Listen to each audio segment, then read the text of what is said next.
पिछले एपिसोड में हम लोगों ने देखा कि किस तरह से भारतीय सनातन संस्कृति का प्रकाश सारी दुनिया में फैलाकर भारत को विश्व गुरु का दर्जा दिलाने में जिन पीठों ने भूमिका निभाई, समय आने के साथ उनमें से कई पीठों पर तिकड़म करके जोड़ तोड़ करके कुछ लोगों ने कब्जा कर लिया। सभी पर तो नहीं, जैसे आज गोरक्षपीठ के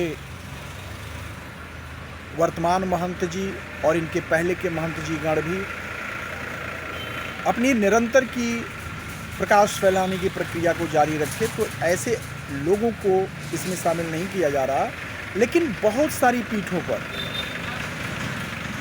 कम योग्य लोग या सनातन संस्कृति के प्रकाश के फैलाने में कम रुचि रखने वाले लोग काबिज हो गए और उस पर काबिज रहने के लिए एन केन प्रकारेण प्रयत्न करते हुए काबिज बनते चले गए, जिसके कारण यदि कभी देश काल परिस्थिति के स्थिति में अगर कहीं कोई सनातन भारतीय संस्कृति के मानदंडों के अनुसार व्याख्या करना या प्रकाश फैलाने की ज़रूरत महसूस हुई, तो हमारे पास ऐसे पुरोधा उपलब्ध नहीं हो पाए जिनमें इसकी रुचि हो कि वो जो फैल रहा अंधकार है उसको प्रकाश में बदलें, या जिनमें वो योग्यता हो।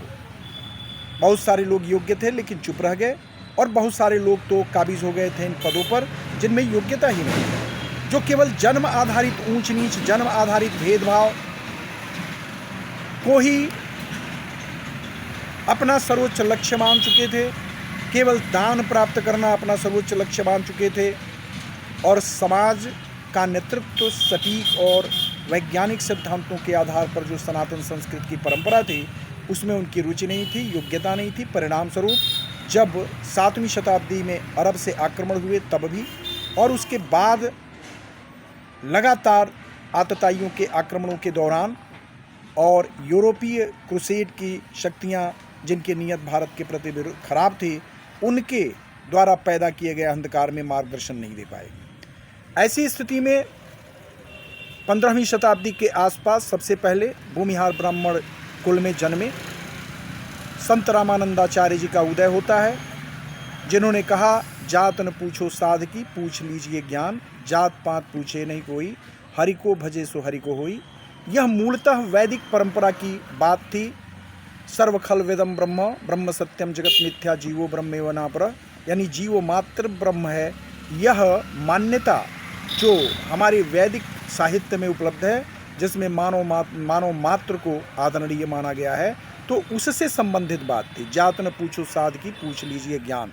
और उन्होंने डंके की चोट पर संत रविदास जी को शिष्य बनाया, संत कबीर को शिष्य बनाया, और राणा खानदान की मीराबाई जब उनका शिष्य बनने आई तो उन्होंने जन्मगत ऊंच नीच के भेदभाव को गैर सनातनी बताते हुए मीराबाई से यह कहा कि अब मेरे शिष्य बनाने लायक हो गए हैं और संत रविदास की तुम शिष्या बन जाओ, और संत रविदास जी की शिष्या बनाया। राणा खानदान की रानी और संत रविदास जी की शिष्या बनना, ये वास्तव में सनातन वैदिक संस्कृति के सर्व सनातनी सम्मान और समानता के सिद्धांत की स्थापना थी, जो करारा प्रहार था उन लोगों के ऊपर जो वर्ण को जन्मगत स्थापित करने के झूठ को गढ़ रहे थे, और ये गढ़ रहे थे कि ब्राह्मण क्षत्रिय वैश्य शूद्र जन्म से होते हैं, जबकि हमारा वैदिक साहित्य ब्राह्मण क्षत्रिय वैश्य शूद्र की परिकल्पना को जन्म से नहीं बल्कि योग्यता के आधार पर करता था।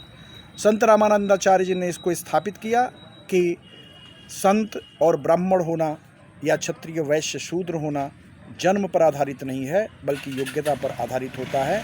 और फिर तो परंपरा निकल पड़ी। संत रविदास, दादू, नानक, आर्य समाज के संस्थापक स्वामी दयानंद सरस्वती जी, रामकृष्ण मिशन के संस्थापक स्वामी विवेकानंद जी, गोविंद महादेव रानाडे, और बहुत सारे ऐसे संत गाडगे, महात्मा फुले और डॉक्टर भीमराव अंबेडकर जी जैसे महामनीषी सामने आए, और कालांतर में केशव बलिराम हेडगेवार जी, गुरु गोलोवलकर जी के नेतृत्व में राष्ट्रीय स्वयंसेवक संघ इस अभियान को आगे बढ़ा रहा है। लेकिन फिर अब नए सिरे से कुछ पीठों पर बैठे हुए ऐसे लोग जिनका काम प्रकाश फैलाना था कि नहीं, हमारे सनातन समाज में, सनातन संस्कृति में जन्म आधारित कोई भेदभाव और अन्याय नहीं है। ये सत्य है, क्योंकि कण कण को ब्रह्म माना जाता है। सभी एक ही आदि मनु जी और आदि माता शतरूपा की संतानें मानी जाती हैं, एक बराबर समान सम्मानित। न हिंदू पतितो भवेत, कोई हिंदू पतित नहीं होता, सभी सम्मानित हैं। कृण्वन्तो विश्वमार्यम, हमें तो सारे विश्व को आर्य यानी श्रेष्ठ बनाना है। तो ऐसा भाव जिस सनातन समाज में है, यह भाव प्रसारित करना था। लेकिन कुछ पीठों से ऐसे लोग आ रहे हैं सामने और बेहयाई से जन्म के आधार पर ब्राह्मण, क्षत्रिय, वैश्य, शूद्र की बातें करने लगे हैं।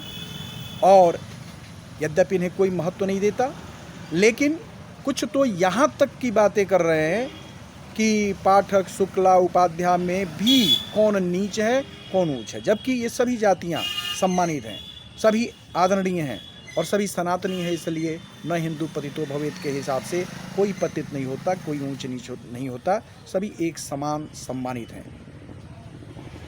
आइए हम सब जागें और हमारा सनातन वैदिक साहित्य जो कण कण में राम की उपस्थिति मानता है, जीव मात्र को ब्रह्म मानता है, सम्मानित मानता है, इस धारणा को पुनः प्रसारित करके अपने समाज में एकता बनाएं।